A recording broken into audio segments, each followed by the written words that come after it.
안녕하세요. 중앙대학교 의학부 부교수 오재혁입니다. 오늘은 성인 기본소생술에 대한 강의를 하겠습니다. 오늘의 강의 내용은 2020년 한국 심폐소생술 지침을 기준으로 작성되었습니다. 2020년 지침은 아직 출판되지 않은 상태로 3월 이후 대한응급학회지와 대한응급학회 공식 영문학술지인 Clinical and Experimental Emergency Medicine에 공개될 예정이므로 참고하시기 바랍니다. 강의를 시작하기 전 후배들에게 먼저 독서에 대한 이야기를 잠깐 하겠습니다. 월 평균 성인 독서량이 얼마나 될까요? 안타깝게도 한국 성인의 월 평균 독서량은 평균 한 권에도 미치지 못합니다. 그에 비해 미국과 일본 국민들의 월 평균 독서량은 6권을 상회하고 있습니다. 1년으로 치면 70에서 80권 대 10권. 게임이 되지 않겠죠? 문제는 이것이 평균값이라는 것입니다.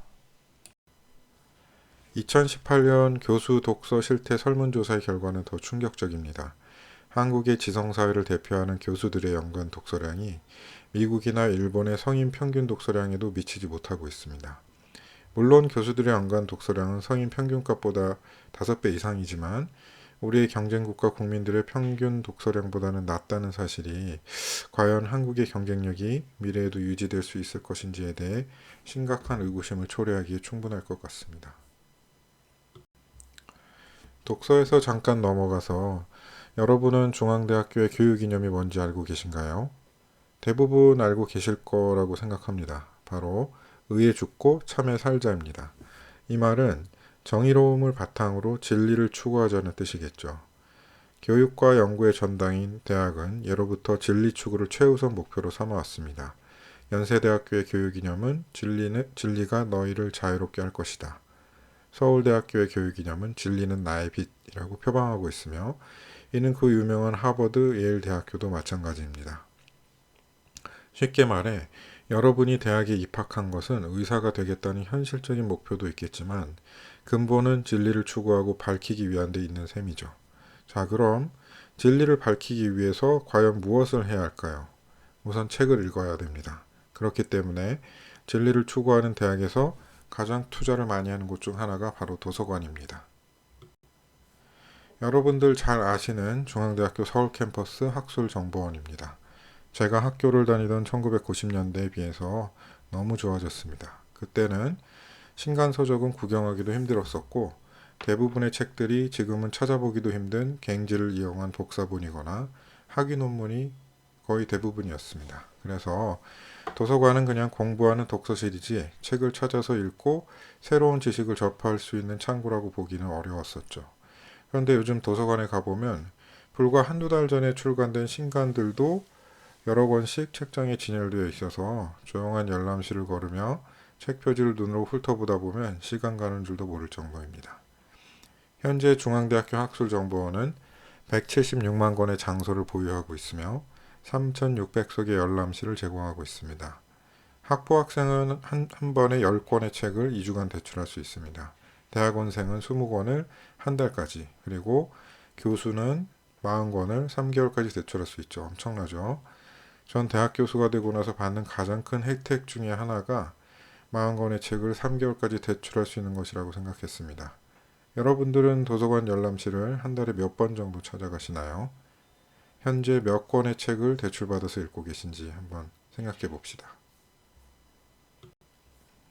자, 그럼 다른 대학의 도서관을 한번 알아볼까요? 한국을 대표하는 대학인 서울대학교 중앙도서관입니다. 학생 때부터 공부 잘하던 친구들은 다 서울대학교를 들어갔었는데요. 도서관을 찾아보니 그 이유를 알겠습니다. 중앙도서관의 장소 숫자만 해도 중앙대학교의 2배 가까운 330만 권입니다. 부럽네요. 물론 도서관의 장소 숫자가 많다고 해서 학생들이 책을 더 많이 읽는 것은 아니겠지만 읽는 학생들 그리고 교수들의 입장에서는 더 많은 책을 접할 수 있는 기회가 주어지는 것이 당연하겠죠. 중앙대학교에서는 조금 더 분발해야 되겠습니다. 자, 그럼 세계로 눈을 돌려봅시다. 세계 최고의 대학 중 하나라는 하버드 대학교에는 약 90여 개의 도서관이 있고 보유 장소는 약 1680만 권, 중앙대학교 학술정보원의 거의 10배, 서울대학교 중앙도서관의 거의 5배에 달합니다. 왜 공부를 열심히 해야 하는지 이제 아시겠나요? 하지만 낙심할 필요는 없습니다. 도서관에 1680만 권의 책이 있어도 한 권도 읽지 않고 졸업한다면 그 의미가 없을 테니까요. 여러분에게도 기회는 많습니다. 단, 그 기회는 책을 열심히 읽는 사람에게 온다는 것은 명심하시기 바랍니다.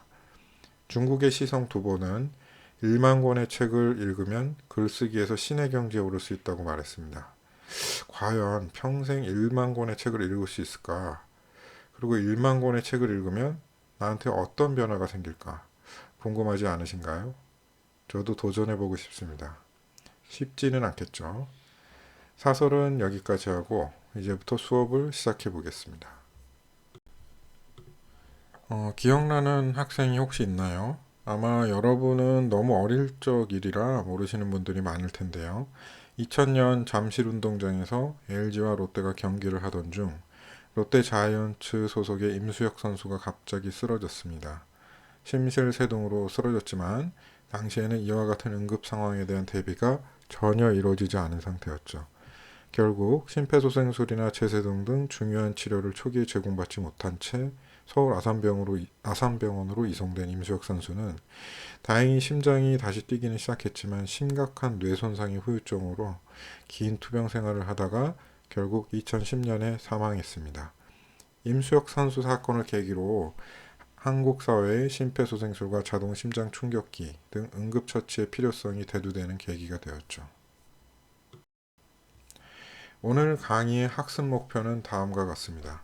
심폐소생술을 왜 해야 되는지, 어떻게 하는지 알고 실제로 수행할 수 있는 기본 지식을 습득하고 자동 심장 충격기의 사용 방법과 마지막으로는 이물에 대한 기도폐쇄 환자에게 시행하는 응급처치법을 배워보겠습니다. 진행 순서는 다음과 같습니다. 심폐소생술은 언제부터 시행되었을까요? 심폐소생술에 포함된 가슴 압박과 인공호흡을 시행한 사례는 여러 차례 있었습니다만 실제로 기록된 문헌에 따르면 헝가리의 외과 의사였던 발라사가 후두 부종을 동반한 결핵성 후두염 환자에게 심정지가 발생하자 응급 기관 절개술과 6분간의 가슴 압박을 시행해서 환자의 생명을 구한 이야기가 1858년 헝가리의 의학 잡지에 실렸던 적이 있습니다. 지금과 같은 체계적인 심폐소생술이 만들어진 것은 1960년대로 그리 오래되지 않았습니다. 주드, 쿠벤호벤, 리커버커 등 세 분의 전설적인 연구자들이 1960년 미국 의학협회지, 자마지에 118명의 심정지 환자에게 가슴 압박을 시행함으로써 혈류를 만들어낼 수 있었다는 사실을 보고했었습니다. 당시에는 가슴뼈 아래쪽을 약 40에서 50mm 깊이로 분당 60에서 80배 속도로 압박했다고 기록되어 있는데 지금보다는 가슴 압박 깊이가 얕았고 속도도 느렸었죠. 놀라운 것은 60년 전에 이미 32도에서 34도의 저체온 치료를 소생한 환자들에게 시행했었다는 것이고 무려 24%의 환자가 신경학적으로 좋은 예후를 보였었다는 것입니다. 아마도 이렇듯 성적이 좋았던 원인은 병원 내 심정지 환자가 대다수였기 때문이 아닐까 싶습니다. 앞의 세 분이 가슴 압박을 실제로 심정지 환자에게 적용해본 연구 결과를 보고했다면 심폐소생술의 아버지라 불리는 닥터 피터 사파는 머리 기울임 턱 들어올리기 방법이 어떤 원리로 기도를 개방하는지를 입증했으며 머리 기울임 턱 들어올리기 방법과 입대 입 인공호흡을 결합함으로써 적절한 환기 제공이 가능하다는 것을 증명했습니다. 나아가 피터 사파는 가슴 압박과 인공호흡을 결합함으로써 근대적인 심폐소생술의 원형을 만들어냈죠. 피터 사파는 사실 오스트리아 출신의 마취과 의사였습니다. 빈에서 의과대학을 졸업하고 2차 세계대전 후 미국으로 건너와 이와 같은 업적을 이뤄냈죠. 그러나 아쉽게도 노벨 생리의학상은 받지 못했고 2003년 사망했습니다. 만약 심폐소생술의 효과가 조금이라도 더 명확했더라면 예를 들어 심정지 환자에게 심폐소생술을 했을 때 생존율이 50% 정도라도 향상된다고 했더라면 분명 피터 사파에게 노벨상이 주어지지 않았을까 생각해 봅니다. 그러나 그러지 못했죠. 그럼에도 불구하고 심폐소생술이 왜 중요한지에 대해서는 이후에 설명드리도록 하겠습니다. 피터 사파가 연구 결과를 바탕으로 가슴 압박과 인공호흡을 15대 2의 비율로 제한한 뒤 미국 심장협회에서는 1966년부터 심폐소생술 지침을 내놓기 시작했으며 1988년 유럽소생협회가 창설되어 1992년부터 유럽소생술 지침을 발표하기 시작했습니다.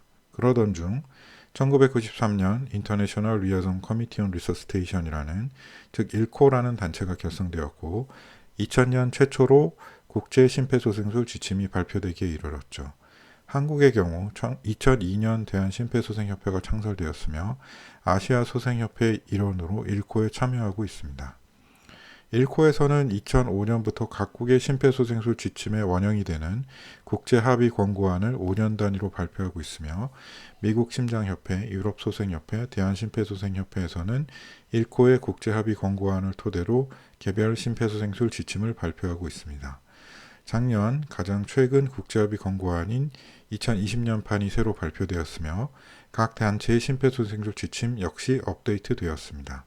오늘 강의의 내용은 가장 최근 발표된 2020년 한국 심폐소생술 지침을 근거로 하고 있습니다. 자, 그럼 심폐소생술 역사에 대해서는 어느 정도 설명을 드렸고 왜 심폐소생술을 해야 하는지 알아보도록 하겠습니다. 병원 밖 심정지 환자에게 심폐소생술을 열심히 해도 생존율이 10%에 미치지 못하고 있는데요. 그렇다면 과연 왜 심폐소생술을 해야 될까요? 그건 심폐소생술이 환자의 생명을 구할 수 있는 중요한 연결고리 중 하나이기 때문입니다. 보통 성인 심정지 환자의 심정지 원인은 부정맥, 그 중에서도 치명적인 심실세동일 가능성이 높습니다. 심실세동은 심장이 떨리기만 하고 유효한 심박 출량을 만들어내지 못하는 상태이기 때문에 심정지 상황이며 시간이 경과할수록 환자의 생존율이 급격하게 감소하죠. 심실세동이 발생한 환자를 살리기 위해서는 최대한 빠른 시간에 재세동 치료가 제공되어야 합니다. 문제는 병원 밖에서 심정지가 발생한 경우 환자 주변에 심장 충격기가 없기 때문에 즉각적인 재세동을 시행하기 어렵다는 것입니다. 따라서 119에 신고하고 도와줄 사람에게 주변에 설치된 자동 심장 충격기를 가져다 달라고 요청해야 합니다. 보통 119가 심장 충격기를 가지고 현장에 도착할 때까지 5에서 8분 정도의 시간이 소요되는데요. 이 시간 동안 심폐소생술을 하냐 하지 않느냐에 따라 환자의 생존율에 차이가 납니다. 즉 심폐소생술 자체는 정상 혈류보다 현저히 낮은 혈류를 발생시킬 수 있지만 그 작은 혈류라도 있는 사람과 없는 사람 사이에 생존율의 차이가 초래된다는 것을 의미하죠. 실제로 병원 밖 심정지 환자 10,000명 정도의 자료를 분석한 연구 결과에서 목격자 심폐소생술이 있는 경우, 없는 경우에 비해 생존율이 약 2배에서 3배 정도 증가되는 것으로 확인된 바 있습니다. 따라서 심폐소생술을 시행하면 환자의 생존율을 2배에서 3배 정도 높일 수 있기 때문에 심폐소생술을 시행해야 한다고 이해하시면 되겠죠. 실제로 심정지가 발생한 뒤 환자의 생존 가능성은 분당 7에서 10%씩 감소하지만 즉각적인 목격자 심폐소생술이 제공될 경우 환자의 생존 가능성이 감소되는 속도를 늦출 수 있습니다. 목격자 심폐소생술의 명확한 효과는 이미 수차례 검증된 사실이며 그 이외에도 여러 가지 인자들이 심정지 환자의 생존율에 영향을 끼치는 것으로 확인된 바 있는데요. 만약 현장에서 자발순환 회복, 즉 심장이 다시 뛰기 시작한 경우 환자의 생존율이 그렇지 않은 경우에 비해 무려 20배에서 100배 가까이 높다고 합니다. 하지만 현장 자발순환 회복의 경우 목격자 심폐소생술의 제공, 빠른 재세동의 시행 등 여러 가지 요인들이 복합적으로 영향을 끼쳐 초래될 수 있는 결과이기 때문에 해석에 주의가 필요하겠죠. 미국 심장협회의 기본 소생술 교육 과정에서 가장 처음 강조하는 것이 바로 Life is why, 즉 생명이 그 이유라는 슬로건입니다. 즉 우리는 생명을 살리기 위해 기본 소생술을 배운다는 목적을 중요하게 생각한다는 것이죠. 동기가 확실해야 더 열심히 배우고 실제로 심정지환자의 생명을 살릴 수 있겠죠. 여러분이 오늘 이 강의를 듣는 이유 역시 마찬가지입니다. 시험 성적 A를 맞기 위해서가 아니라 생명을 살리기 위해서 이 강의를 듣고 계신 것이죠. 한국의 병원 밖 심정지환자 생존율은 불과 10년 전까지만 하더라도 3% 정도에 그쳤습니다. 이렇게 생존율이 저조했던 이유 중 하나는 목격자 심폐소생술 실시율이 불과 3% 정도밖에 되지 않았기 때문이죠.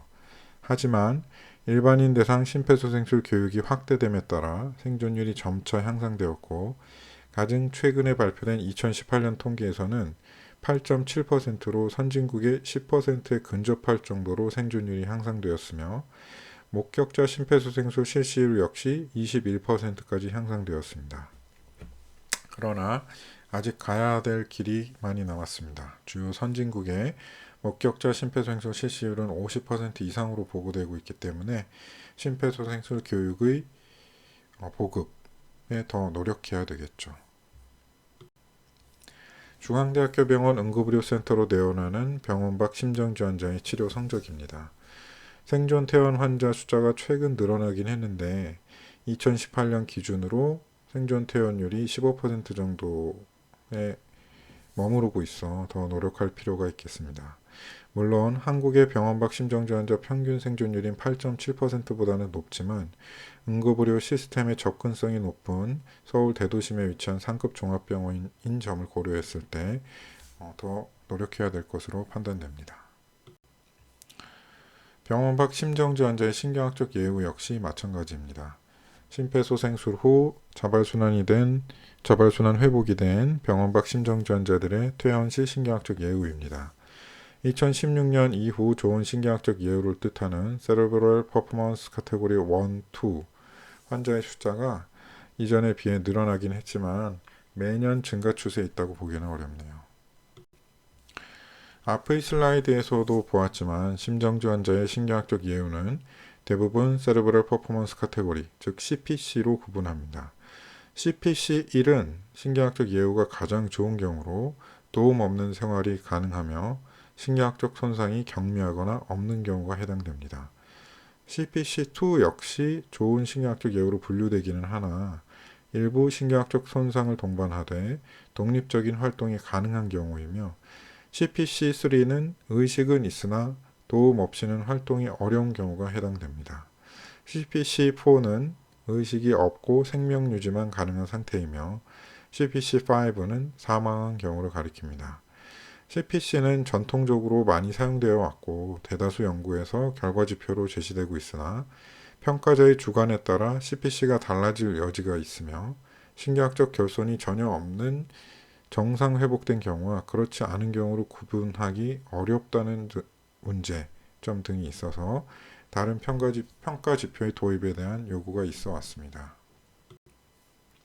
MRS, 즉 Modified Ranking Scale은 CPC 대신 사용되는 신경학적 평가 도구로 CPC가 5단계 구분인 것에 비해 6단계로 조금 더 세분화하여 신경학적 손상이 전혀 없는 MRS 제로가 추가되었습니다. MRS의 장점 중 하나는 9가지 질문을 통해 객관적으로 6단계 분류를 할 수 있다는 점입니다. www.modifiedranking.com에 접속하면 9가지 질문에 대한 답을 입력할 경우 MRS 점수를 자동 계산해 확인할 수 있습니다. 이와 같은 MRS 평가 도구의 장점으로 인해 최근 보고된 연구들에서는 심정지환자의 예후 평가 지표로 CPC 대신 MRS를 사용하는 것이 증가되고 있는 추세입니다. 자, 그럼 법적 측면에서 의료인이 아닌 일반인이 심폐소생술을 해도 될까요? 심폐소생술이나 자동심장 충격기의 사용은 심정지 초기에 즉시 시행되어야 합니다. 만약 심정지가 병원 내에서 발생했다면 의료인에 의해 즉각적인 심폐소생술을 제공받을 수 있겠지만 병원 밖에서 심정지가 발생한 경우 주변에 의료인이 있을 가능성은 극히 낮겠죠. 따라서 일반인도 응급 상황에서는 심폐소생술이나 자동심장 충격기의 사용을 할 수 있도록 일명 선한 사마리아인 조항인 선의의 응급의료에 대한 면책 조항이 2008년 응급의료에 관한 법률 제5조 2항으로 신설되었습니다. 그러나 선한 사마리아인 법이 모든 경우에 있어서 책임을 면하는 것은 아닙니다. 즉, 고의 또는 중대한 과실이 없을 경우 응급 환자에게 응급처치를 제공하는 중 발생한 재산상 손해와 상해에 대한 민형사상 책임은 지지 않으나 사망에 대한 형사 책임은 면제가 아닌 감면한다고 명시되어 있기 때문인데요. 문제는 심정지 환자는 대다수가 사망하기 때문에 일반인이 심폐소생술이나 자동심장충격기를 사용했을 때 사망에 대한 형사 책임을 지게 될 가능성이 있다는 것입니다. 그러나 사실상 심정지 환자는 생물학적 사망 상태는 아니지만 의학적으로는 사망 상태와 다름이 없고 일반인 구조자의 심폐소생술이나 자동심장충격기의 사용이 환자의 사망을 초래한 것으로 입증하는 것은 거의 불가능하기 때문에 적극적으로 시행해도 무방하다고 가르치고 있습니다. 그렇다고 하더라도 아무런 교육이나 훈련 없이 심폐소생술이나 자동심장충격기를 사용해도 된다는 것은 아니기 때문에 평상시 적절한 교육과 훈련은 필수적이겠죠. 자, 그럼 심폐소생술의 안전성 및 손상 초래 가능성을 고려할 때 심폐소생술을 해도 되는지에 대해 고민해 보겠습니다. 심폐소생술의 핵심 요소 중 하나는 환자의 가슴 정중앙을 양손을 깍지를 낀 상태로 누르는 가슴 압박입니다. 멈춘 심장을 외부에서 눌러서 피를 짜내다 보면 어쩔 수 없이 손상이 초래될 수밖에 없습니다. 실제로 가슴 압박을 시행하는 구조자의 손바닥에서 손상이 초래될 수 있으며 심폐소생술을 시행받은 환자의 가슴에도 손상이 초래될 수 있습니다. 또한 심폐소생술을 시행받은 환자의 상당수에서 갈비뼈 및 가슴뼈의 골절 등이 발생하며 출혈이나 심장, 간 등 주요 장기의 손상과 같이 심각한 손상도 초래될 수 있는 것으로 보고된 바 있습니다. 그러나 이와 같은 손상은 대부분 경미하고 환자나 구조자의 생명을 위협하는 것이 아닌 점, 그리고 심정지 환자에게 심폐소생술은 생명을 좌지우지할 수 있을 정도로 중요한 응급처치인 점을 고려할 때 손상의 가능성을 염두하여 심폐소생술을 포기하게 되면 안 되겠습니다. 자, 이제부터 심폐소생술에 대해 구체적으로 알아보도록 하겠습니다. 이 그림은 생존사슬, 즉 Chain of Survival이라고 불리우는 것입니다. 2015년 지침까지는 하나의 생존사슬이 제시되었었지만 2020년 지침에서는 심장정지가 발생한 장소에 따라 병원 밖 그리고 병원 내 생존사슬로 나눠 제시하였습니다. 그중 먼저 병원 밖 심장정지에 대한 생존사슬을 살펴보겠습니다. 생존사슬에 포함되는 5가지 고리는 각각 개별적으로도 심장정지 환자의 생존율과 직결되지만 더 중요한 것은 이 5가지 고리가 순차적으로 연속되어 제공되어야 한다는 점입니다. 먼저 심장정지 상태임을 빠르게 인지하고 신속하게 119에 신고를 하고 동시에 다른 구조자에게 주변에 설치된 자동심장 충격기를 가져다 달라고 요청해야 합니다.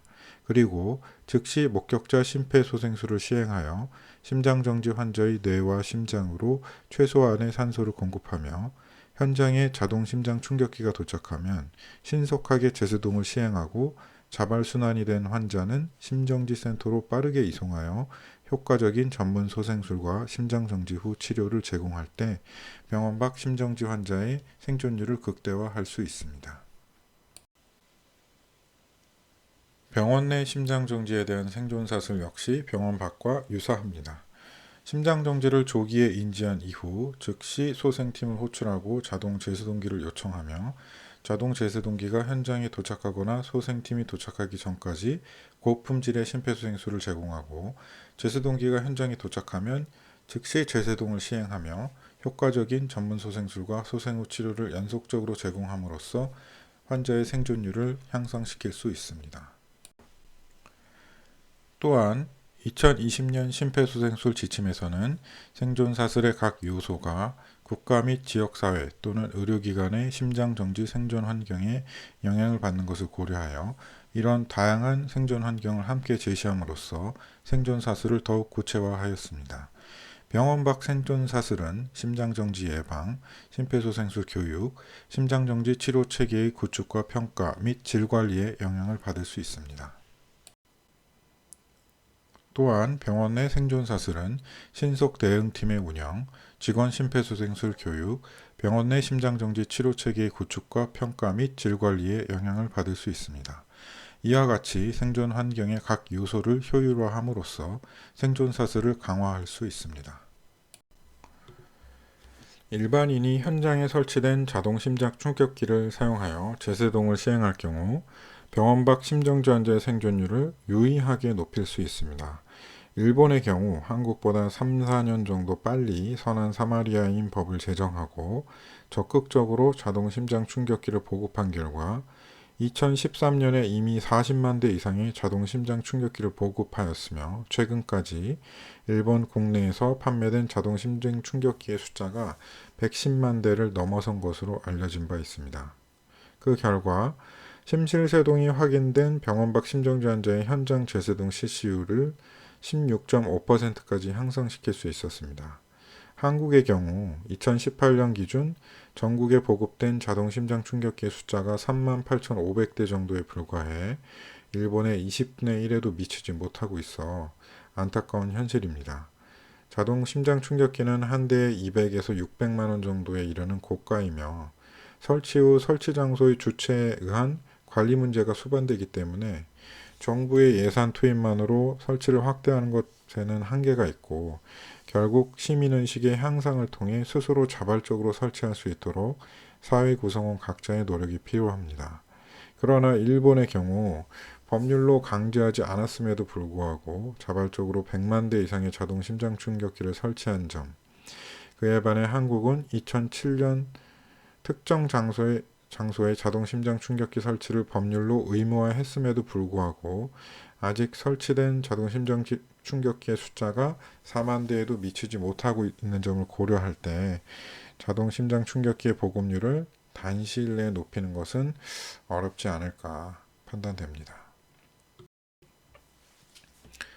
심실세동에 의한 병원 밖 심정지 환자가 현장에 설치된 자동 심장 충격기를 사용해서 현장 제세동 치료를 제공받을 경우 그렇지 않은 경우에 비해 유의하게 신경학적으로 양호한 예후의 비율, 즉 CPC1 또는 2 환자의 비율이 높은 것으로 이미 확인된 바 있습니다. 또한 현장에서 일반인 제세동 프로그램에 의해 심정지 후 5분 이내에 제세동이 시행된 경우 1개월 생존율이 무려 68%에 이르렀고 CPC1 또는 2 환자의 비율이 62%에 달하는 것으로 확인된 바 있습니다. 이 모든 연구 결과는 자동 심장 충격기가 광범위하게 보급된 일본의 병원 밖 심정지 연구 결과로 한국의 경우 아직 정확하게 보고된 바는 없으나 심실세동 환자에게 현장 제세동 프로그램에 따라 제세동이 시행된 환자의 비율이 아직 1%에도 미치지 못할 것으로 추정되고 있는 점을 고려할 때 한국 병원 밖 심정지 환자의 생존율 향상을 위해 더 적극적으로 자동 심장 충격기를 보급할 수 있도록 사회적인 노력이 필요할 것으로 판단됩니다. 미국의 연구 결과 역시 목격자인 일반인이 현장에서 자동 심장 충격기를 사용했을 때 가장 생존율이 높은 것으로 확인된 바 있는데요. 이는 현장에 설치된 자동 심장 충격기를 심정지를 목격한 구조자가 사용했을 경우 심정지로부터 제세동이 이루어질 때까지의 시간이 가장 많이 단축되기 때문일 것입니다. 결국 심정지가 발생할 수 있는 공공장소에 자동 심장 충격기를 최대한 보급하여 119 도착 전에 목격자에 의한 현장 제세동이 이루어질 수 있는 시스템을 사회적으로 확립하는 것이 중요합니다. 역시 일본의 자동 심장 충격기 연구 결과인데요. 아주 흥미로운 결과입니다. 주거 지역의 경우 일반인 제세동 프로그램에 따라 현장 제세동을 시행한 경우와 그렇지 않은 경우에 생존율의 차이가 없었습니다. 그에 반해 공공장소의 경우 일반인 제세동 프로그램에 따라 현장 제세동을 시행한 경우 유의하게 생존율이 높았는데요. 그 이유는 주거 지역의 경우 현장 제세동 시행률이 공공장소에 비해 유의하게 낮았기 때문입니다. 예를 들어 설명하자면 아파트에 자동 심장 충격기가 설치되어 있을 경우 실제로 심정지가 발생한다 하더라도 현장 제수동이 거의 이루어지지 않으며, 공공장소, 예를 들어 지하철역의 경우 심정지가 발생했을 때 현장 제수동이 많이 이루어진다는 것입니다. 즉, 자동 심장 충격기가 똑같이 설치되어 있다 하더라도 자동 심장 충격기를 사용할 목격자가 없다면 무용지물이란 것이죠. 한국의 경우 자동 제세동기 설치가 저조하였으나 2007년 응급의료에 관한 법률에 자동 제세동기가 설치되어야 하는 의무 장소가 명시된 이후 보급이 급격하게 증가되어 2018년까지 총 36,498대의 자동 제세동기가 설치되었으며, 자동 제세동기의 실제 사용 사례 역시 증가되는 추세를 보이고 있습니다. 그러나 법률에 의해 의무적으로 자동 제수동기를 설치해야 되는 장소에 더 많은 숫자의 자동 제수동기가 설치되어 있음에도 불구하고 실제로 자동 제수동기가 사용된 연간 사용률은 의무 설치 장소가 아닌 곳에 설치된 자동 제수동기가 더 높은 것으로 나타났습니다.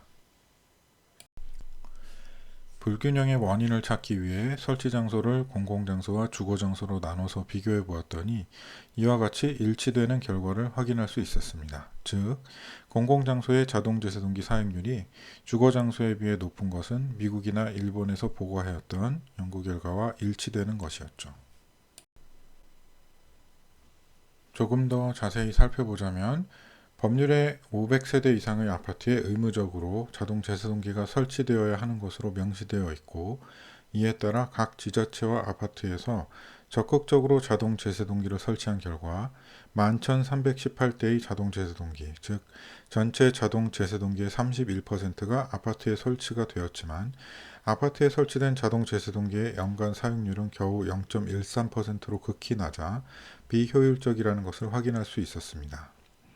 내가 사는 아파트에 자동 제수동기가 설치되어 있다면 뭔가 든든할 것 같고 왠지 모르게 난 명품 아파트에 살고 있다고 생각할 수 있을지 모르겠지만 현실은 그렇지 않다는 것이죠. 이와 같은 자동 제수동기 설치의 비효율성을 개선하기 위해서는 법률을 개정해야 하는데 우리나라 국회의원들은 이런 문제에는 별로 관심이 없나 봅니다. 안타까운 현실입니다. 지금까지 심폐소생술의 역사, 심폐소생술을 시행해야 하는 이유, 그리고 자동 심장 충격기를 이용한 일반인 제세동 프로그램의 중요성에 대해 설명드렸습니다. 지금부터는 심폐소생술을 어떻게 해야 하는지에 대해 설명드리겠습니다. 이 그림은 성인 병원 밖 심장 정지에 대한 기본 소생술 순서입니다. 심폐소생술 순서는 크게 구조자가 일반인인 경우와 의료 종사자인 경우로 나뉘는데요. 심폐소생술을 시작하기 전 심장정지 상황임을 확인하는 과정과 심폐소생술 방법 등 두 가지 부분에서 차이가 있습니다. 먼저 구조자가 일반인인 경우 환자 반응을 먼저 확인한 뒤 반응이 없으면 119에 신고를 하고 동시에 자동 심장 충격기를 가져다 달라고 요청을 합니다. 이후 환자가 정상 호흡을 하는지 판단해서 비정상 호흡을 하는 것으로 의심되면 즉시 가슴압박을 시작해야 합니다. 이후 현장에 자동 심장 충격기가 도착하면 제수동을 시행하죠. 그에 반해서 구조자가 의료 종사자인 경우 119 신고 및 자동 심장 충격기 요청을 한 뒤 맥박과 호흡을 동시에 5초 이상 10초 이내로 확인하여 심장 정지 상태인지 판단합니다. 일반인 구조자에서 맥박 촉지를 권고하지 않는 이유는 심정지 또는 심정지가 임박한 경우 적절한 훈련을 받지 못한 일반인은 맥박이 만져지는지 여부를 명확히 판단할 수 없기 때문입니다. 이후 맥박이 촉지되지 않고 호흡이 비정상적일 경우 가슴 압박부터 시작하되 가슴 압박과 인공호흡을 30대 2의 비율로 심폐소생술을 시행합니다. 일반인에서 인공호흡을 제외한 가슴압박 소생술을 시행하도록 권고하는 반면 보건의료인에서 가슴압박과 인공호흡을 모두 시행하는 심폐소생술을 권고하는 데에는 몇 가지 이유가 있습니다.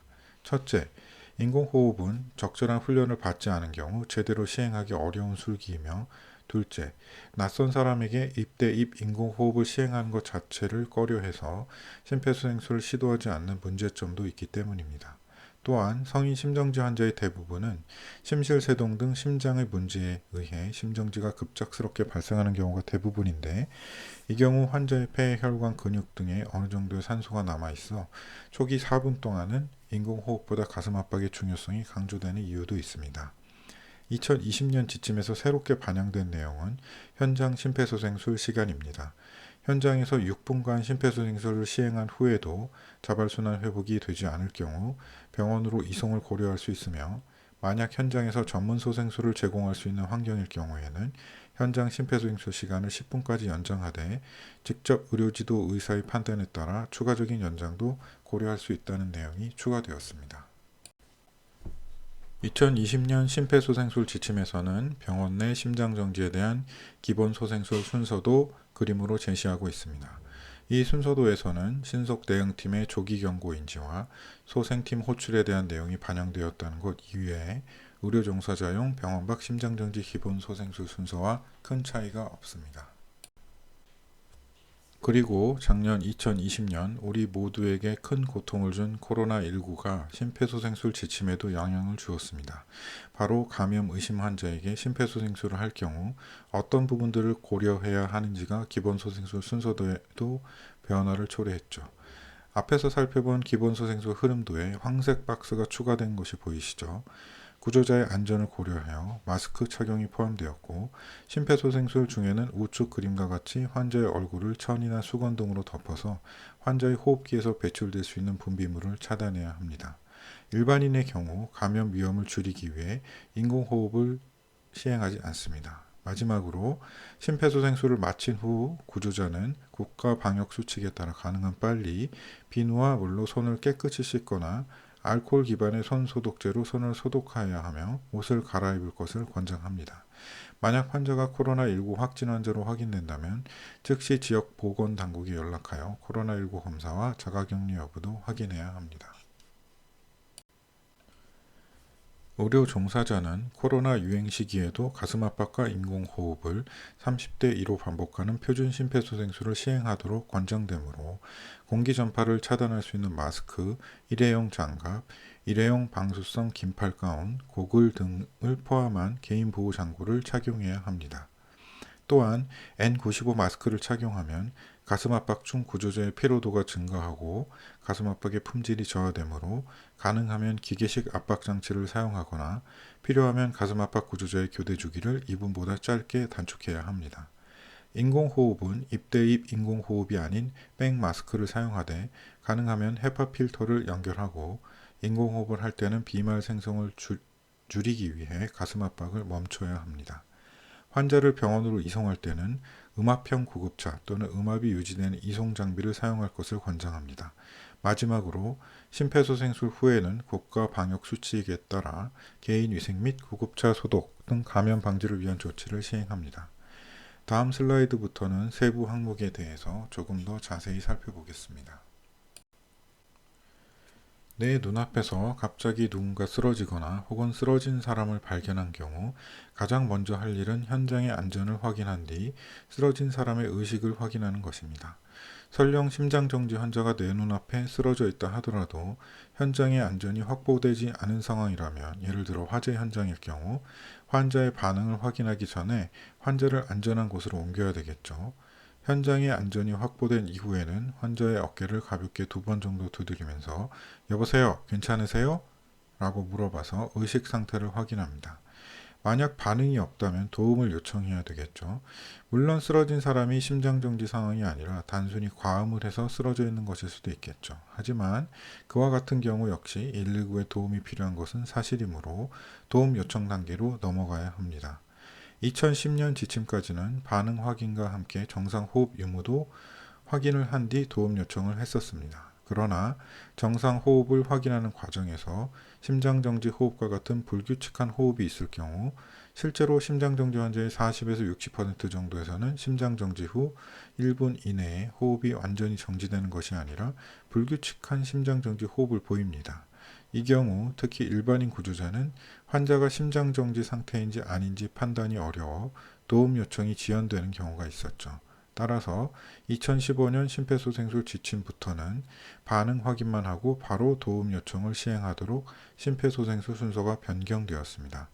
즉, 호흡 확인은 도움 요청을 마친 이후 맥박 촉지와 함께 시행하도록 순서가 뒤쪽으로 밀렸죠. 도움 요청은 119 신고와 자동 심장 충격기 요청으로 나뉩니다. 자동 심장 충격기는 자동 제세동기 AED 같은 용어와 동일합니다. AED는 Automated External Defibrillator의 약자이고요. 과거에는 한자 용어인 자동 제세동기라는 용어를 사용했었지만 제세동이라는 단어를 일반인들이 조금 더 쉽게 이해할 수 있도록 최근에는 자동 심장 충격기라는 용어를 사용하고 있습니다. 도움 요청을 할 때 주의할 점은 119 신고와 자동 심장 충격기 요청을 각각 다른 사람에게 해야 한다는 것입니다. 어떤 학생들은 도움 요청을 해보라고 시키면 119에 신고해서 자동 심장 충격기를 가져다 주세요 라고 말하는 경우가 있는데 이건 잘못된 것이죠. 119는 우리가 따로 요청하지 않아도 자동 심장 충격기를 가지고 옵니다. 그렇다면 왜 다른 사람에게 자동 심장 충격기를 가져다 달라고 또 요청을 하는 것일까요? 그 이유는 조금이라도 더 빨리 환자에게 제세동을 시행할 가능성이 있기 때문입니다. 심정지가 발생한 이후 조금이라도 더 빨리 제세동을 시행하면 환자의 생존율을 향상시킬 수 있다는 것은 이미 설명드렸죠. 한국은 2007년부터 법률에 근거하여 특정 장소에 자동 심장 충격기의 설치를 의무화했습니다. 따라서 심정지가 발생한 환자의 주변에 자동 심장 충격기가 설치되어 있을 가능성이 있죠. 보건복지부에서 개발한 응급의료 정보 제공 앱을 실행시키면 지도상에서 가장 가까운 곳에 설치된 자동 심장 충격기를 확인할 수 있습니다. 119가 심정지 현장에 도착할 때까지 평균 서울 기준으로 5에서 8분 정도 걸리기 때문에 가까운 곳에 자동 심장 충격기가 설치되어 있다면 2, 3분 이내에 제세동을 시행하는 것도 이론상 가능합니다. 또한 지나가는 행인에게 도움 요청을 할 때는 손으로 지목을 하거나 인상착의를 말해서 분명하게 신고를 해야 됨을 알려야 합니다. 예를 들어 거기 붉은색 상의 입으신 분 119에 신고해 주시고 옆에 청바지 입으신 분 자동 심장 충격기 가져다 주세요 라고 도움 요청을 하는 것이죠. 만약 심정지 상황이 병원 밖이 아니라 병원 내에서 발생했다면 119 신고 대신 원내 심폐소생술 팀을 호출하도록 요청해야 합니다. 주변에 도움을 요청할 사람이 단 한 명도 없다면 본인이 직접 휴대폰을 이용하여 119에 신고를 하고 자동 심장 충격기를 가져와야 될 수도 있습니다. 119에 신고를 하면 출동 요청만 하고 전화를 끊지 말고 119 전화교환 상담원의 지시를 따르도록 합니다. 목격자가 의료인이라면 심폐소생술 흐름도에 따라 심폐소생술을 시행하면 되겠지만 일반인의 경우 환자가 심정지 상태인지 판단하거나 심폐소생술 방법을 모를 수 있기 때문에 119 전화교환 상담원이 정해진 프로토콜에 따라 심정지 여부를 판단하고 목격자가 심폐소생술을 시행할 수 있도록 도와줍니다. 도움 요청을 한 이후에는 심정지 여부를 판단해야 합니다. 보건의료인 구조자는 앞서 설명드린 바와 같이 맥박과 호흡을 동시에 5초 이상 10초 이내로 확인합니다. 맥박은 목동맥을 손가락으로 촉지하여 확인하며 호흡은 환자의 머리 가슴배를 번갈아 보면서 정상적인 호흡에 따른 움직임이 있는지 확인합니다. 2010년 심폐소생술 지침까지는 환자의 코에 귀를 대고 가슴을 바라보며 일명 보고 듣고 느끼는 방법을 통해 호흡을 확인했었습니다만 시간 단축을 위해 맥박과 호흡을 함께 확인하게 됨으로써 2015년 지침부터는 이와 같은 동작을 지침에서 권고하지 않고 있습니다. 호흡과 맥박을 확인할 때 꼭 심장정지 호흡에 대해 알고 있어야 합니다.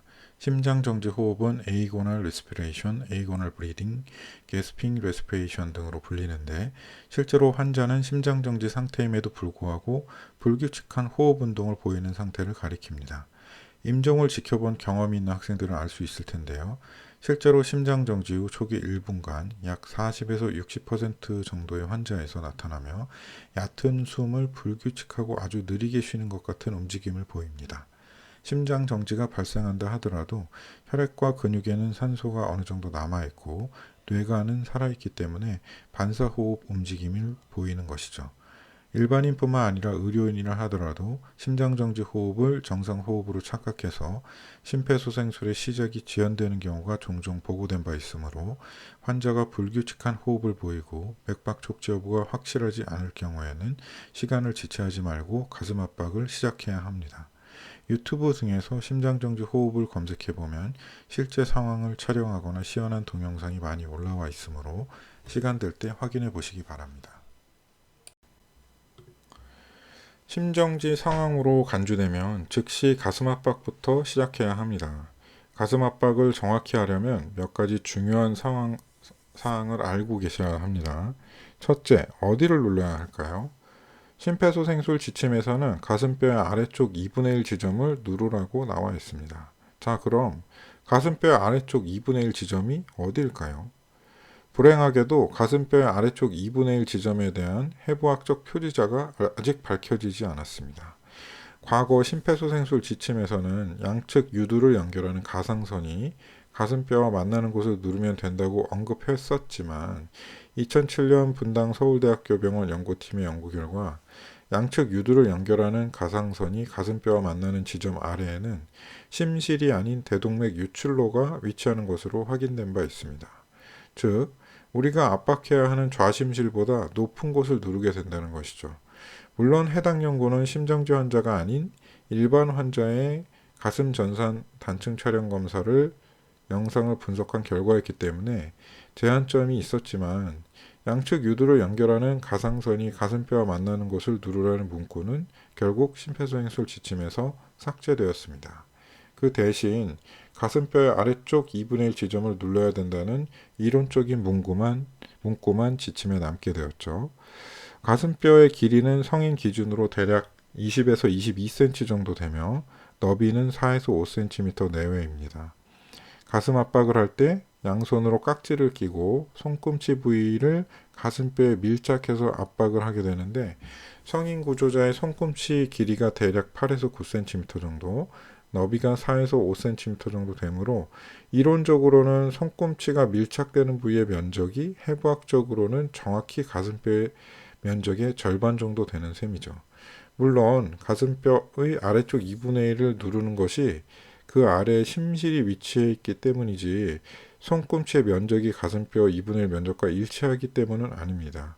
다만 정확히 가슴뼈의 아래쪽 2분의 1을 누르려다가 칼돌기 부위를 누르게 될 경우 가슴 압박으로 인해 간 손상 등 복강 내 장기 손상이 초래될 가능성이 있다는 점은 주의해야 합니다.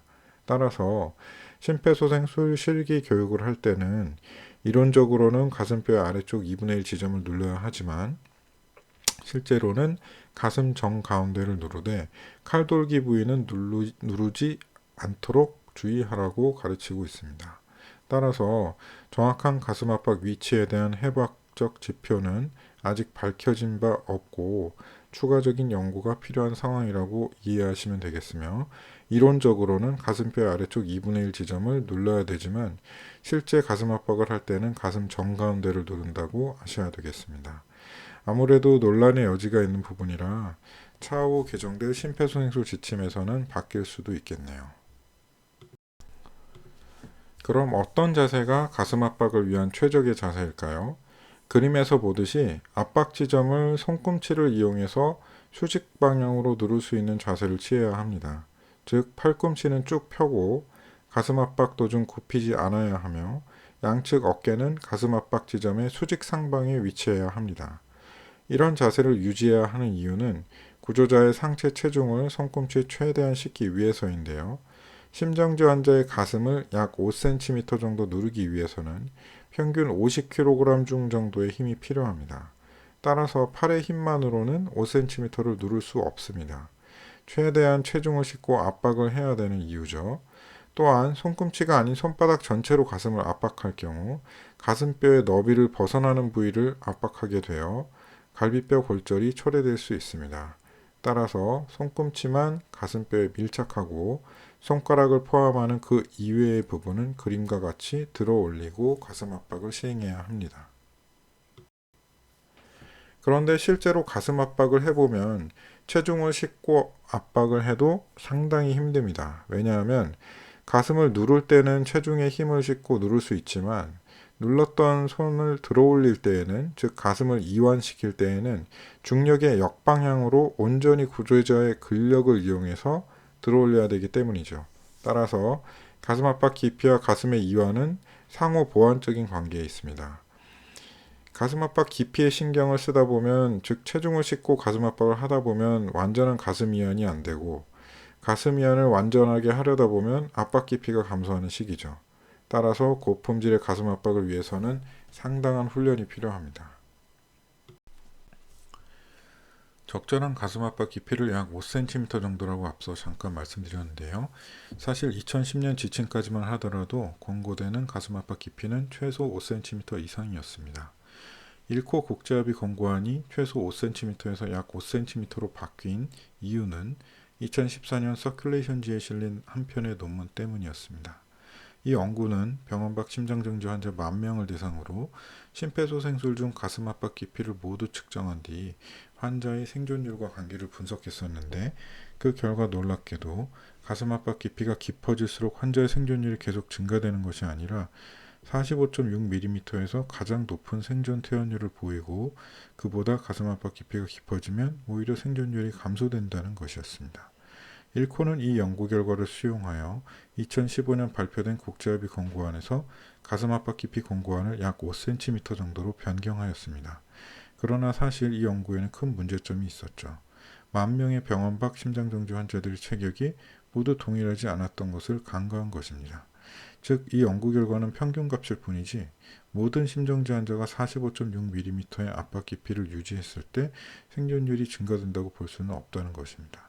또한 최소 5cm 이상 깊이를 유지하기 위해 최대한 깊게 누르라는 전략과 약 5cm를 누르라는 것은 전혀 다른 결과를 초래할 수 있습니다.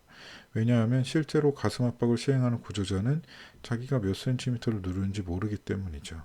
따라서 약 5cm를 누르는 지침은 최소 5cm 이상 지침에 비해 살살 눌러도 된다는 식으로 오해를 끼칠 가능성이 있었고, 실제 시뮬레이션 연구를 수행한 결과 최소 5cm를 누르는 지침에 비해 약 5cm를 누르라는 지침에서 현저히 가슴 압박 깊이가 감소되는 것으로 확인이 된 바 있습니다.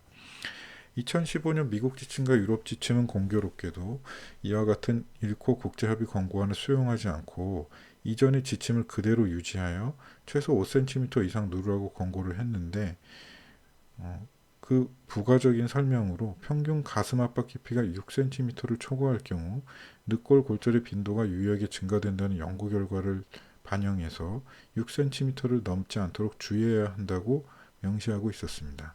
그런데 이 결정 역시 문제가 있었습니다. 왜냐하면 구조자 입장에서는 마치 5에서 6cm 사이를 눌러야 한다고 받아들여질 수 있었기 때문이죠. 이와 같은 문제는 해결이 되었어야 하는데 2020년 1코 국제협의 권고안은 새로운 근거가 부족하다는 이유로 2015년과 동일하게 가슴 압박 깊이로 약 5cm를 권고하였고, 한국 지침 역시 이를 수용하였습니다. 즉, 보통 체격의 성인 심장정지 환자에게 가슴 압박 깊이는 약 5cm로 시행할 것을 권고하며, 단 압박 깊이가 6cm를 넘을 때에는 합병증의 발생이 증가할 가능성이 크다라고 제시하고 있습니다. 앞서 잠깐 설명드렸던 성인 심정지 환자의 가슴을 5cm 정도 누르기 위해 50kg 중, 즉 500N 정도의 힘이 필요하다는 연구 결과입니다. 또한 구조자의 손꿈치는 당연히 망치처럼 평평하게 생기지는 않았겠죠. 따라서 가슴 압박을 할 때 손꿈치로 전달되는 힘이 균일하지 않습니다. 실제로 척골 측이 요골 측에 비해서 더 센 힘이 전달되는 것으로 확인된 바 있습니다. 일부 소생학 전문가들은 척골 측으로 전달되는 힘의 크기가 더 세기 때문에 척골 측 손꿈치가 가슴뼈의 아래쪽을 향하도록 환자의 가슴뼈에 밀착시키는 것이 이론적으로 더 효과적일 것이라고 주장했었습니다. 예를 들자면 환자의 오른쪽 측면에서 가슴 압박을 시행할 경우 구조자의 오른손을 환자의 가슴뼈에 밀착시키고 왼손은 그 위에 깍지를 끼는 자세를 취하라는 것이죠. 이렇게 밀착해야 척골 측으로 전달되는 센 힘이 가슴뼈 아래쪽으로 전달되기 때문에 더 효과적일 것으로 추정하는 것입니다. 그러나 어떤 손의 손꿈치를 환자의 가슴뼈에 밀착시키는 것이 유리한지에 대해서는 아직 근거가 부족하기 때문에 심폐소생술 지침에서 따로 권고하고 있지는 않습니다. 적절한 가슴 압박 속도는 어떻게 될까요? 건강한 성인의 심박 동수는 보통 분당 60에서 80회 사이를 유지하지만 가슴 압박에 의한 심박 출량은 심장이 스스로 뛰는 것보다 훨씬 작기 때문에 심폐소생술 중 가슴 압박 속도는 정상 심박 동수보다 빨라야 합니다. 실제로 동물 실험에서는 가슴 압박 속도가 빨라지면 빨라질수록 이완기 압력이 상승하고 그 결과 심장동맥 관류압도 상승하는 것으로 확인되었었죠. 따라서 가슴 압박 속도가 빨라지면 빨라질수록 심정지 환자의 생존율이 증가될 것으로 추정할 수 있겠죠. 그러나 실제 심정지 환자의 자발순환 회복률은 가슴 압박 속도가 분당 125회에 도달할 때까지는 증가되다가 그 이후로는 감소되는 것으로 연구 결과 확인되었습니다. 이와 같은 이유는 동물 실험의 경우 기계를 사용해서 가슴 압박을 시행했지만 실제로 심정지 환자에게는 가슴 압박을 시행하는 것이 기계가 아니라 사람이었기 때문입니다. 가슴 압박은 앞서 설명드린 바와 같이 굉장한 에너지를 소모하는 운동이기 때문에 가슴 압박 속도가 어느 한계를 벗어날 정도로 빨라지면 가슴 압박 깊이가 유의하게 감소되는 것으로 확인되었습니다. 실제로 시뮬레이션을 통해 시행한 결과 분당 120에서 130회를 초과하기 시작하면 가슴 압박 깊이가 5cm에 도달하지 못하는 비율이 현저하게 늘어났었죠. 실제 심정지 환자 10,000명을 분석한 연구 결과에서도 가슴 압박 속도가 분당 100에서 119회인 경우가 그보다 느리거나 다른 군에 비해 유의하게 자발순환 회복률과 생존율이 높은 것으로 확인된 바 있습니다. 따라서 미 연구 결과들을 종합하여 2015년 심폐소생술 지침에서는 동일하게 분당 100에서 120회 사이의 속도로 가슴 압박을 시행할 것을 권고하고 있습니다. 그나저나 심정지 환자 10,000명을 분석한 연구 결과들이 계속 언급되는데요. 모두 미국의 리서스테이션 아웃컴 컨소시엄이라는 ROC 그룹에서 연구한 결과입니다. 이 심정지 환자를 10,000명이나 모집하여 연구할 수 있다는 것 자체가 정말 부러울 따름인데요. 한국은 이런 연구가 거의 불가능합니다. 왜냐하면 기관윤리위원회, 즉 IRB, 기관윤리심의위원회라고도 불리는 IRB에서는 연구 대상자가 심정지 환자일 경우 취약한 연구 대상자로 간주하기 때문에 모든 연구 대상자의 법정 대리인에게 연구 참여 동의서를 받도록 지시하고 있기 때문입니다. 미국은 동의서 면제로 심정지 연구를 하고 있는데 말이죠. 연구자로서 윤리적인 연구를 해야 됨은 당연한 사실이나 심정지와 같이 다급한 상황에서 보호자를 찾아 연구 참여 동의서를 받기란 사실상 불가능할 따름입니다. 이런 현실은 당위성과 원칙 앞에 무시되기 때문에 한국에서는 심정지 환자를 연구하는 것이 쉽지 않다는 것이 결국 현실이 되겠습니다. 가슴 압박에 대해 요약하자면 깊이는 약 5cm 정도, 압박 속도는 분당 100에서 120회, 그리고 가슴 압박 후 완전한 가슴 이완이 이루어져야 그 다음번 가슴 압박 때 혈액순환이 일어나겠죠. 다만 완전한 가슴 이완을 하기 위해 환자의 가슴에서 손꿈치가 떨어지면 안 됩니다. 그렇게 하면 실제로는 가슴 압박 속도가 느려지며 매번 가슴 압박을 할 때마다 압박 위치가 달라져서 전체적인 가슴 압박의 품질은 오히려 저하될 가능성이 있죠. 심폐소생술 중 가슴 압박의 중단은 최소화해야 합니다. 지침에서는 압박 중단 시간이 10초를 넘기면 안 된다고 기술되어 있는데요. 이 말은 2번의 인공호흡을 위해 가슴 압박이 중단되는 시간을 10초 이내로 줄여야 한다는 것을 뜻합니다. 가슴 압박 중단에 대해 이렇게 제한을 하는 이유는 압박을 중단하는 즉시 혈액순환이 멈추기 때문입니다. 왼쪽의 그림은 2001년 서큘레이션지에 보고된 동물 실험 결과입니다. 가슴 압박을 시작하면 점차 대동맥압이 올라가다가 압박을 중단함과 동시에 급격히 감소되는 것이 확인된 바 있죠. 그래프를 보면 첫 번째 가슴 압박과 마지막 가슴 압박에서 생성되는 대동맥압의 차이가 있습니다. 따라서 가슴 압박이 중단되는 것을 최소화해야 합니다. 제수등을 시행한 뒤에도 즉시 가슴 압박을 시작하지 않을 경우 자발순환 회복이 감소되는 것으로 보고된 바 있어 제수등 이후 즉시 가슴 압박을 시작해야 합니다. 다만 병원 내에서 동맥압, 또는 호기말 이산화탄소 분압 등을 모니터링하면서 심폐소생술을 시행할 경우 자발순환 회복을 시사하는 생리학적 지표가 관찰되면 심장 리듬을 확인하기 위해 가슴 압박을 잠시 멈출 수 있습니다. 오른쪽의 그림은 자발순환 회복이 이루어진 환자 59명의 호기말 이산화탄소 분압 모니터링 결과인데요. 심폐소생술 중 가슴 자발순환 회복이 이루어진 시점, 즉 ROSC를 기준으로 호기말 이산화탄소 분압이 급격하게 상승되는 것을 확인할 수 있었습니다. 전체 심폐소생술 시간 중 가슴 압박에 소요되는 시간의 비율을 가슴 압박 분율이라고 합니다. 과거 몇몇 연구에서 심폐소생술 중 압박 분율이 60% 이상이었던 환자가 20% 미만이었던 환자에 비해 유의하게 생존율이 높았던 것으로 보고된 바 있습니다. 이에 근거하여 2015년 심폐소생술 지침에서는 가슴 압박 분율을 60% 이상 유지하고 특히 기관 내 삽관이 시행된 환자에서는 80% 이상 유지할 것을 권고했었습니다. 그러나 이후 보고된 추가 연구에서 높은 가슴 압박 분율로 심폐소생술을 제공받은 환자군의 생존율이 더 낮은 상반된 결과가 보고된 바 있어 2020년 지침에서는 특정 가슴 압박 분율을 유지하도록 권고하고 있지 않습니다. 이렇듯 고품질의 가슴 압박을 유지하다 보면 금방 지치기 때문에 가슴 압박을 시작하고 90초만 경과해도 가슴 압박 깊이가 유의하게 감소되기 시작합니다. 따라서 지침에서는 2분마다 또는 가슴 압박 때 인공호흡 비율 30대 2로 심폐소생술을 시행할 경우 5주기마다 가슴 압박을 시행하는 구조자를 교대할 것을 권고하고 있습니다. 하지만 심폐소생술 팀 리더가 판단했을 때 가슴 압박의 품질이 저하되었다고 판단되면 2분 이내이더라도 가슴 압박 구조자를 교대해야 합니다. 또한 가슴 압박 구조자를 교대할 때에는 가슴 압박 중단 시간을 최소화하기 위해 5초 이내로 교대하도록 권고하고 있으며 이를 위해서 심폐소생술 팀은 훈련이 되어 있어야 합니다.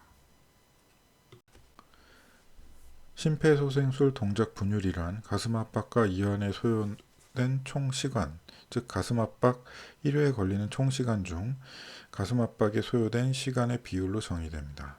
실제로 시행되는 심폐소생술 중에는 40% 정도로 측정이 되고 동물 실험에서는 50% 미만일 때 더 높은 혈액량이 유지되는 것으로 확인되었지만 환자의 생존율의 변화를 초래한다는 근거는 아직 없습니다.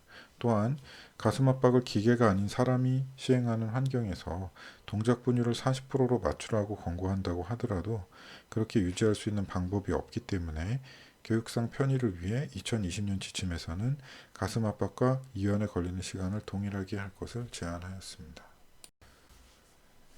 매트리스처럼 부드러운 표면에서 심폐소생술을 시행할 경우 가슴과 바닥이 함께 눌리게 되므로 가슴 압박 깊이를 감소시킬 수 있습니다. 따라서 가능한 단단한 표면에서 가슴 압박을 수행하는 것이 권장됩니다. 그러나 병원 내 심장정지 상황에서 가슴 압박 깊이를 향상시킬 목적으로 침대에 누워있는 환자를 바닥으로 옮기는 것은 권장되지 않습니다. 심폐소생술 중 기도 확보, 정맥류 확보 등 전문 소생술 술기를 어렵게 만들 수 있고 또한 가슴 압박 중단 시간을 연장시킬 수 있기 때문입니다. 백보드를 사용하는 것에 대해서는 근거가 많지 않지만 마네킹을 이용한 시뮬레이션 연구에서 백보드를 사용했을 때 가슴 압박 깊이가 유의하게 깊은 것으로 확인된 바 있어 심장정지 환자가 침대에 누워있는 병원 내 심장정지 상황에서는 가능하면 매트리스와 환자의 등 사이에 백보드를 끼워 넣고 가슴 압박을 시행할 것을 권고합니다. 의식은 없지만 심장정지가 아닌 환자에게 가슴 압박을 시행하였을 경우 초래되는 합병증은 대부분 경미하며 생명의 위협을 초래하지 않습니다. 따라서 반응이 없는, 즉 심장정지가 의심되는 사람을 발견한 경우 즉시 심폐소생술을 시행할 것을 권고합니다. 2015년 지침부터 일반인 구조자는 가슴 압박만 시행하는 가슴 압박 소생술을 시행하도록 권고하고 있습니다. 이에 대한 이론적인 배경은 갑작스럽게 심정지가 발생할 경우 실제로 환자의 폐, 근육, 혈관 등 조직 내에는 기초 대사량을 기준으로 할 때 약 4분 정도 사용할 수 있는 산소가 남아있기 때문입니다. 실제로 2000년 이후 3차례에 걸쳐서 가슴 압박과 인공호흡을 모두 시행하는 표준 심폐소생술과 가슴 압박만을 시행하는 가슴 압박 소생술을 무작위로 비교하는 연구가 세 차례 있었는데 세 연구 모두 유의한 차이가 없는 것으로 결과가 나왔습니다. 심지어 이 세 연구를 함께 분석한 메타 연구에서는 가슴 압박 소생술이 표준 심폐소생술보다 생존율이 더 높은 것으로 확인된 바 있죠. 그럼 왜 인공호흡을 포함한 표준 심폐소생술을 굳이 시행해야 하는가에 대한 의문이 들 수 있겠죠. 위 세 가지 연구에서는 병원 밖 성인 심장정지 환자 중 심장이 심장정지의 원인인 환자만 포함되었었습니다. 따라서 모든 환자에서 위와 같은 결과가 도출될 수 있을 것으로 보지는 않습니다. 실제로 기도 폐쇄나 질식과 같이 호흡 부전이 심장정지의 원인으로 추정되는 환자에서는 표준 심폐소생술이 가슴 압박 소생술보다 유리한 것으로 여러 차례 보고가 된 바 있고 소아나 영아의 심정지 역시 마찬가지입니다. 따라서 훈련을 받은 의료인 구조자는 심장정지의 원인에 따라 적절한 심폐소생술 방법을 선택할 수 있어야 합니다. 기침 심폐소생술이란 심장정지가 임박한 상황에서 심호흡과 기침을 반복하여 미주신경 활성도를 증가시키는 방법인데 효과가 있다는 근거가 부족합니다. 따라서 권장되지 않습니다. 전흉부 가격이나 주먹 조율 등은 가슴을 때려서, 즉 물리적인 충격을 가해서 심근의 전기 활동을 유발시켜 심실세동을 제거하거나 심장 리듬을 조율하는 방법인데 마찬가지로 효과가 있다는 근거가 부족합니다. 최신형 제세동기에는 가슴 압박을 시행하는 도중에도 심실세동의 발생을 감지할 수 있는 허상 제거 알고리즘이 장착되어 있습니다. 그러나 이 알고리즘이 효과적으로 심실세동을 감지할 수 있는지에 대해서는 추가적인 연구가 필요하며 아직 근거가 부족하므로 일상적으로 사용하지는 말 것을 제안하고 있습니다. 인공호흡을 하려면 먼저 기도가 개방되어야 합니다. 의식이 저하된 환자는 혀 및 구강의 근육이 이완되면서 기도가 폐쇄됩니다. 따라서 기도를 개방하지 않으면 적절한 인공호흡을 시행할 수가 없죠. 가장 전통적인 기도 개방의 방법은 피터 사파가 개발한 머리 기울임 턱 들어올리기 방법입니다. 60년이 지난 현재까지도 가장 효과적인 기도 개방 방법으로 사용되고 있습니다.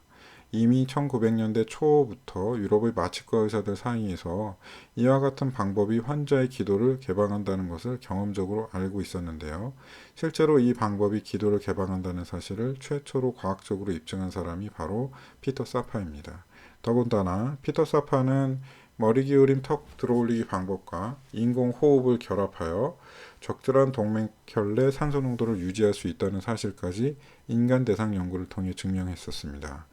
사실 지금은 윤리적인 연구 때문에 이런 연구를 하기가 거의 불가능할 텐데요. 당시라고 쉬운 것은 아니었겠죠. 이런 도전을 할 수 있었던 용기가 부럽습니다. 머리 기울임 턱 들어올리기 방법은 어렵지 않습니다. 한 손의 손바닥을 환자 이마에 대고 다른 손의 엄지와 집게 손가락으로 턱을 잡은 상태로 머리는 밀고 턱은 들어 올리는 것입니다. 이렇게 하면 턱뼈에 붙어있는 근육이 위로 올라가면서 기도가 개방됩니다. 이 방법은 기도를 개방하는 데는 아주 효과적이지만 경추가 신전되기 때문에 경추 손상이 동반된 환자에서는 주의가 필요합니다.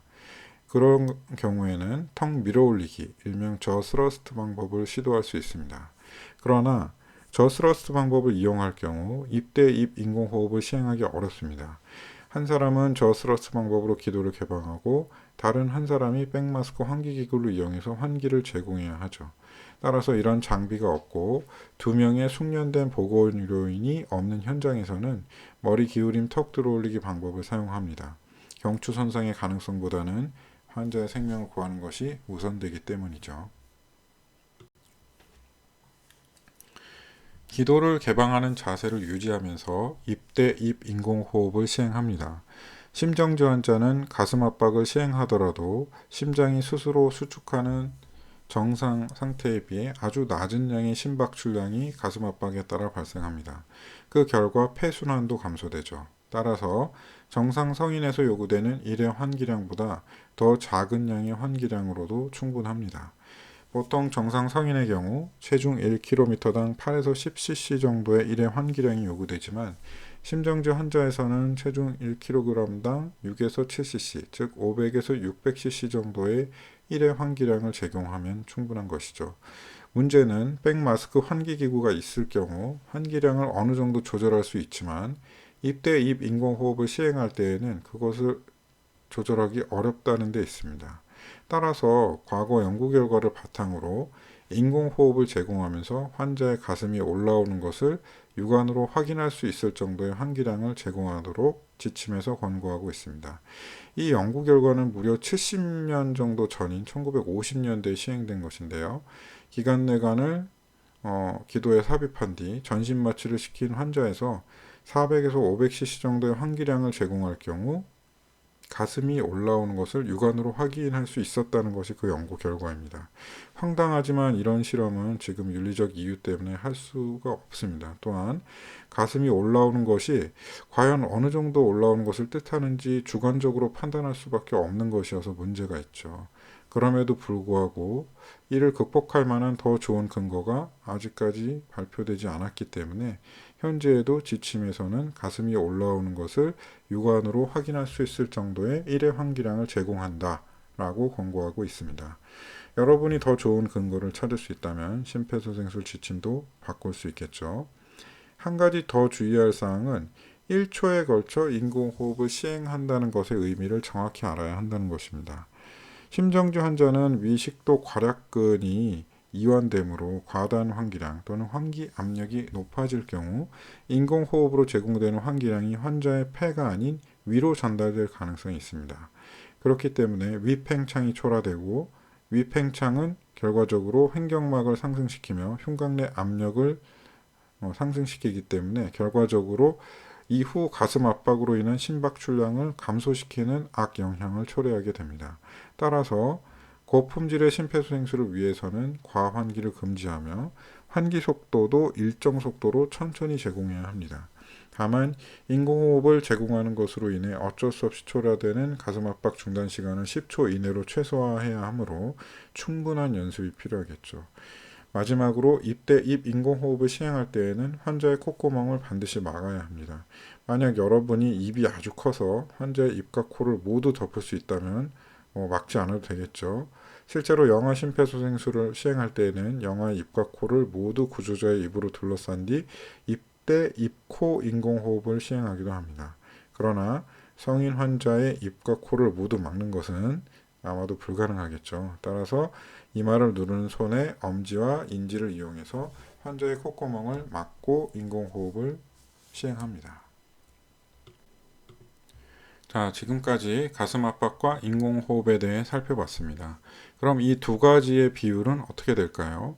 2015년 심폐소생술 지침에서는 성인 심정지 환자에게 심폐소생술을 시행할 때 구조자의 자격이나 숫자에 관계없이 가슴 압박 대 인공호흡의 비율을 30대 2로 시행하도록 권고하고 있습니다. 소아나 영아 심폐소생술의 경우 의료인 구조자 2인 이상이 가슴 압박과 인공호흡을 나눠서 시행할 경우 가슴 압박 대 인공호흡의 비율이 30대 2에서 15대 2로 바뀌는 것과 달리 성인 심정지 환자는 30대 2로 항상 동일하죠. 다만 입대 입 인공호흡을 할 때 가슴이 올라오는 것을 확인해야 하므로 어쩔 수 없이 가슴 압박을 중단해야 하므로 30대 2의 비율을 유지하지만 기관 내 삽관과 같이 전문 기도기가 삽입된 이후에는 더 이상 인공호흡을 할 때 가슴 압박을 중단할 필요가 없기 때문에 가슴 압박은 중단하지 않고 지속하며 인공호흡 역시 백마스크 환기기구를 사용해서 6초에 1회, 즉 분당 10회의 속도로 지속합니다. 2020년 심폐소생술 지침에는 익수 환자에 대한 심폐소생술 내용이 추가되었습니다. 기본적으로 심폐소생술 시행과 자동제동기 사용이 가능하며 심폐소생술은 가급적 인공호흡을 포함한 표준 심폐소생술을 시행합니다.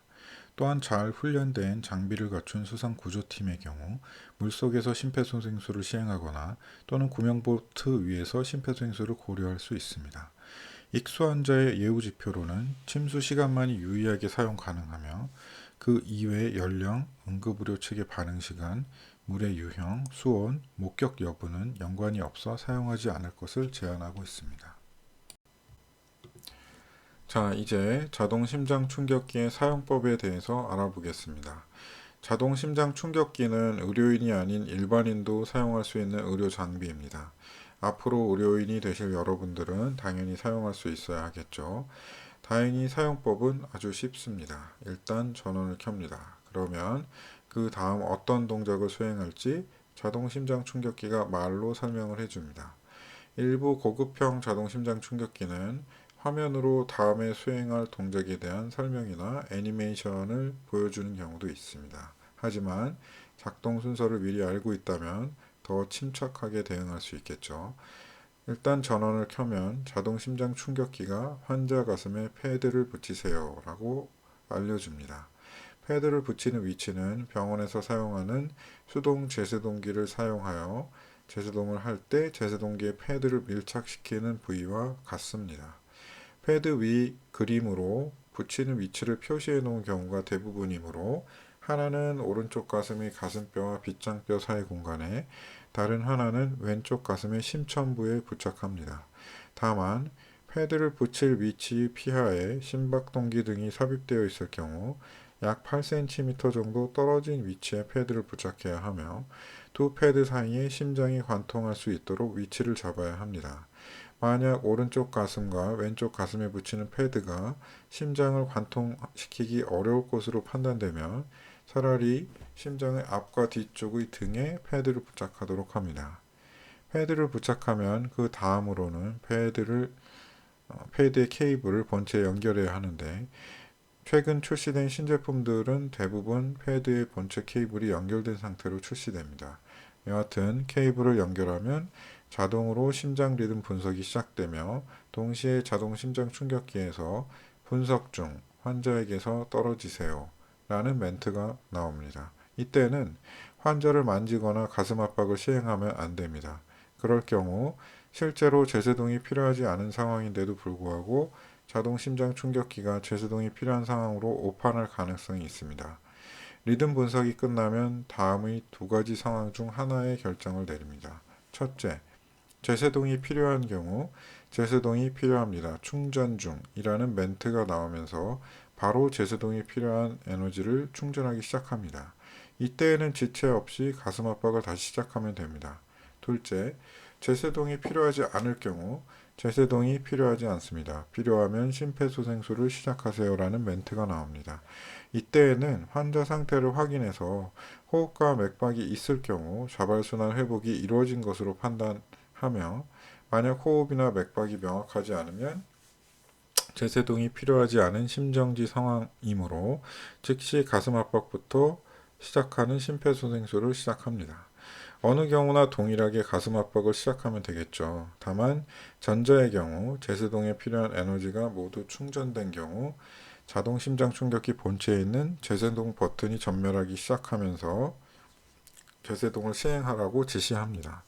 이때에는 가슴 압박을 중단하고 주변의 모든 사람들을 환자에게서 떨어뜨린 다음 제세동을 시행합니다. 환자에게서 모두 떨어지세요 라고 외치고 제세동 버튼을 눌러야 하는데요. 이후에는 즉시 가슴 압박을 다시 시작해야 합니다. 만약 제세동 버튼을 눌러 환자에게 전기 충격이 전달될 때 누군가가 환자와 접촉하고 있었다면 이론적으로 접촉한 사람에게 심실세동이 발생할 수 있습니다. 따라서 제세동 버튼을 누르기 전 꼭 주변 사람들을 모두 환자에게서 떨어뜨려야 합니다. 제세동을 시행한 뒤 즉시 가슴 압박을 다시 시작하는 이유는 제세동이 성공적으로 이루어졌다 하더라도 환자의 심장이 효과적으로 수축 운동을 시작하지 못하기 때문입니다. 보통 2, 30초 정도 불규칙하게 뛰다가 60초 정도가 되어야 규칙적으로 수축을 하면서 수축에 따라 심박출량이 생성되죠. 따라서 제세동을 시행한 뒤에도 가슴 압박을 제공해야 환자의 뇌, 심장으로 산소 공급이 이루어집니다. 현재까지 생산된 모든 자동 심장 충격기는 2분마다 심장 리듬을 재분석하도록 설정되어 있습니다. 따라서 가슴 압박을 시행하다가 자동 심장 충격기에서 환자 리듬을 분석합니다. 환자에게서 떨어지세요 라는 음성 안내가 나오면 심폐소생술을 중단하고 분석 결과를 기다려야 합니다. 자동 심장 충격기는 한번 작동시키기 시작하면 설령 환자가 자발순환 회복이 되었다 하더라도 병원으로 이송될 때까지 전원을 끄거나 패드를 환자 가슴에서 떼지 않습니다. 심정지는 다시 반복될 수 있기 때문에 응급실로 이송될 때까지는 2분 간격으로 계속 재분석을 해야 되기 때문이죠. 대한심폐소생협회에서 제시한 자동심장충격기 사용 방법 그림입니다.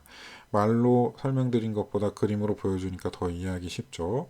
첫째, 전원을 켜고, 둘째, 패드를 부착하고, 셋째, 리듬을 분석하고, 넷째, 제세동을 시행하고, 마지막으로 다섯째, 즉시 심폐소생술을 다시 시작하는 순서입니다. 다만 이 과정 중에서 심장 리듬을 분석할 때와 제세동을 시행할 때에는 반드시 모든 구조자를 환자에게서 떨어뜨린 뒤 시행해야 한다는 것을 꼭 기억해 주시기 바랍니다. 자, 이제 기본소생술의 마지막 파트입니다. 이물에 의한 기도 폐쇄시 응급처치법인데요. 영화나 드라마에서 가끔 보신 적이 있겠지만 음식물을 먹다가 사례가 들린 경우, 즉 음식물 덩어리가 기도를 막은 경우 즉시 응급처치를 해야 합니다. 만약 기도 폐쇄의 정도가 심하지 않을 경우 스스로 기침을 하도록 격려하면 되지만 심한 기도 폐쇄가 발생한 경우에는 즉시 119에 신고를 하고 응급처치를 시행합니다. 가벼운 기도 폐쇄의 경우 완전한 기도 폐쇄가 아니기 때문에 목에 뭐가 걸렸어요? 라고 물어보면 환자가 말을 하거나 기침을 하거나 숨을 쉴 수 있습니다. 반면 심한 기도 폐쇄의 경우 음식물에 의해 완전히 기도가 막힌 경우로 말이나 기침을 하지 못하며 숨을 쉬지 못합니다. 이 상태가 지속되면 청색증이 오다가 결국 심정지가 발생하죠. 심한 기도 폐쇄가 의심되면 우선 등 두드리기를 5번 시행합니다. 등 두드리기의 효과가 없으면 일명 하임리법이라고 불리는 복부 밀어내기를 이어서 5번 시행합니다. 환자의 등 쪽에 서서 왼손은 주먹을 쥐고 환자의 명치 위에 올려놓은 뒤 오른손으로 왼손을 감싸주고 위 뒤쪽으로 강하게 밀쳐 올립니다. 이렇게 하면 흉곽 내 압력을 올려서 상기도를 막고 있는 이물질이 빠져나올 수 있도록 도와줍니다. 소아의 완전한 기도 폐쇄에 의한 응급처치법도 동일한 방법을 사용하면 되는데 다만 1세 미만 영아에서는 복부 밀어내기를 사용하면 안 됩니다. 1세 미만 영아는 갈비뼈가 성인과 달라 척추에서 가슴뼈 쪽으로 수평선을 따라서 감싸고 있기 때문에 상대적으로 상복부에 위치한 복강 내 장기들을 보호하지 못합니다. 따라서 복부 밀어내기를 사용했을 때 간 손상 등 복강 내 장기 손상을 초래할 가능성이 있죠. 1세 미만의 영아에서는 5회 등 두드리기와 5회 가슴 밀어내기를 반복합니다. 성인 환자라 하더라도 환자가 임신을 한 경우 또는 고도 비만으로 양손을 감싸지지 못할 경우에는 복부 밀어내기가 아닌 가슴 밀어내기를 사용할 수 있습니다. 이때는 명치 부위보다 위쪽의 가슴뼈를 같은 방식으로 강하게 밀쳐 올립니다. 등 두드리기와 복부 밀어내기는 5회씩 이어서 이물질이 배출될 때까지 또는 환자가 의식을 잃을 때까지 반복합니다. 만약 복부 밀어내기를 반복하던 중 환자가 의식을 잃을 경우 질식에 의한 심정지 상황으로 간주하고 딱딱한 바닥에 똑바로 누운 자세로 눕힌 뒤 가슴 압박부터 시작하는 심폐소생술을 시작합니다. 여기부터는 일반적인 심폐소생술 흐름도와 동일합니다. 다만 인공호흡을 하기 전 입안에 이물질이 보이면 제거한 뒤 인공호흡을 시행합니다. 이때 이물질이 보이지도 않는데 손가락을 환자 입안에 넣어서 이물질이 있는지 확인하는 동작은 절대 하면 안 됩니다. 기도를 막고 있는 이물질을 제거하기 위해서는 후두경 또는 마질겸자 등의 도구가 필요하기 때문에 병원 전 단계에서는 이물을 제거하기 어려운 경우가 대부분입니다. 그러나 드물게 가슴 압박을 하는 행위로 인해 기도를 막고 있던 이물이 환자의 고각 내로 밀려 올라올 수 있으므로 인공호흡 전에 이것을 확인하는 것이지 아무런 도구도 없는 상태에서 이물을 제거하기 위해 적극적인 행위를 하란 의미가 아니라는 것을 명심해야 합니다. 자, 이제 마지막인데요. 회복 자세를 알려드리겠습니다. 회복 자세는 의식은 없으나 정상 호흡과 맥박이 촉지되는 환자들에게 기도로의 이물질 흡인을 방지하기 위해 취해주는 자세입니다. 오른쪽 또는 왼쪽 방향의 측면으로 눕혀야 하는데 머리가 아래쪽 방향을 향해서 역류한 이물이 기도로 흡인되지 않고 입 밖으로 흘러나올 수 있도록 환자의 뺨을 환자의 손으로 받쳐서 옆으로 눕힙니다. 보통 아기들이 옆으로 누워서 잘 때 자세하고 비슷하죠. 오늘 강의는 여기까지입니다. 예, 사진은 서달산에 있는 달마사에서 흑석동을 내려다본 경치인데요. 도서관에서 책과 씨름하느라 답답할 때 달마사에 올라가서 이런 경치를 한번 바라보면 마음 한켠이 시원해지지 않을까 싶어서 사진을 보여드립니다. 다들 건강 유의하시고 다음에는 강의실에서 웃는 얼굴로 볼 수 있기를 바랍니다. 수고하셨습니다.